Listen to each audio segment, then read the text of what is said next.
बहुत ध्यान से सुनते हैं, मगर जब खुदा के ज्ञान की और बुद्धि की बात आती है तो या तो नींद आने लगती है या हम मतलब इधर उधर की बात सोचते हैं, पता नहीं घर में क्या हो रहा होगा, अब पता मैं डेगची चढ़ा के आई हूँ जल ना जाए, पता नहीं कोई देखेगा या नहीं देखेगा। और ये बातें नहीं बोल के, ये बातें, ये वचन जो है इसे खुदा कह रहा है कि बुद्धि की बात को क्या कर, ध्यान से सुन।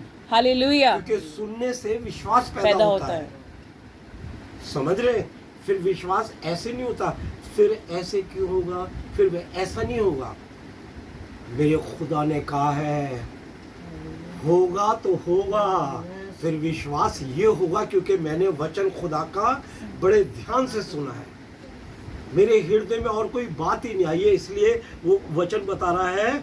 और बुद्धि की बात को ध्यान से सुन और समझ की बात मन लगाकर सोच। हालेलुया। हम क्या है, दुनिया भर की बातें सोचते रहते हैं, मगर खुदा की जो समझ है उसकी बात को नहीं सोचते। हम यहाँ से जाने के बाद ही, बाहर उतरते के साथ ही हम दुनिया भर की फिक्रें, दुनिया भर की बातें, दुनिया भर की वो बात जो खुदा को पसंद नहीं है वो सोचते हैं। फिर हम कहते हैं हमारे जीवन में काम क्यों नहीं हो रहा है। हमारे विचार ये होते हैं क्योंकि मैंने बुद्धि की बात तो कान लगाते सुनी नहीं, और जो वचन आज दिया था उसको मैंने मनन नहीं किया है। ये आपके मेरे मनन की बात है। हालेलुया।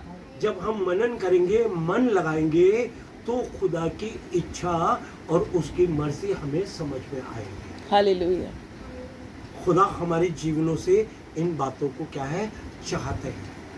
इसलिए वो कह रहे हैं, देख बुद्धि की बात को ना बहुत मन लगा के कर, सुन। ठीक है, आगे पढ़ेंगे हम तीसरा।